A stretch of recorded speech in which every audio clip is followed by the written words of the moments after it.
The best time in our life is not the moment that we make the most amount of money. Of course, those are also contributing to the overall best time into our lives. But one of the best time I can definitely say it is the most challenging part and the most challenging moments. Now, how those moments can become the best and how can they be the best actually?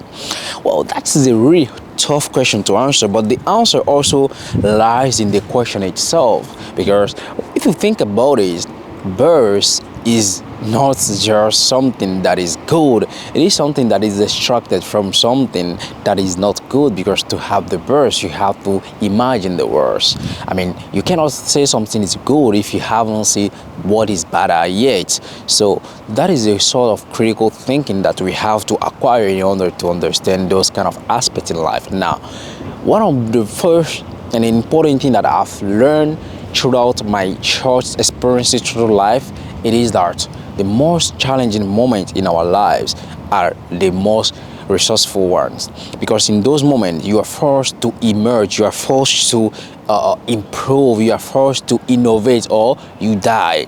And think about it, the best species through history that has survived are those that have adapted. And you think about us as sapiens, I mean, the human being like us, we are really good at that. And that's why the dinosaurs and all those kind of animals that we can think about that went extinct didn't survive at all, because they didn't have the possibility to survive or to adapt.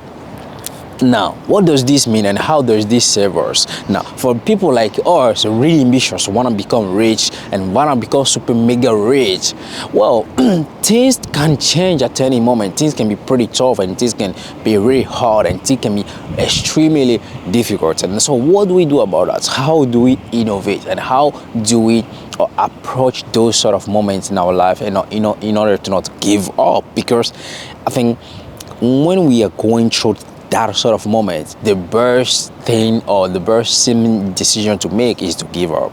Or the most logical thing to perhaps say to ourselves is to take a break. Now, we must first also understand what is actually the correct decision to make, because we cannot even see into the future, which is also pretty hard thing to believe in. So, ladies and gentlemen, I might not actually understand the full grasp of,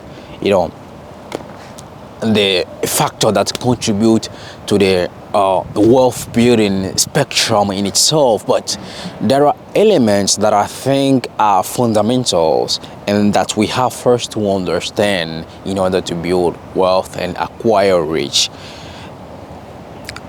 In my course to life and riches of life, I've seen that one of the most repeated thing among the guys that wrote books or speak about the wealth building is the ability to focus. The ability to focus, and also there is two important elements to that. We have first the inner motivation and also the outer motivation. In other words, you can think about it, the internal world and also the external world. Because this is important and we have to understand it, we need to know what they mean. And the inner world is just the inner desire that you have to achieve something that is contributing to the overall humanity. Every major decision that has changed society has been from a desire of someone to make a better life, to create a better future, and to create something new, to create something innovative. And those are kind of the decisions that change the course of history. And ladies and gentlemen, let me tell you something. If we need to study history and the lives of the greatest ones, we need to be cautious about them. And we need to remind ourselves, like this bird, the morning is for the good ones. I mean, I'm joking. But anyway, This bed is actually pretty good, and this view is pretty amazing. I love it. Waking up the morning and looking at this beautiful thing. I mean, pretty we can do that every morning, but after all, it's pretty amazing.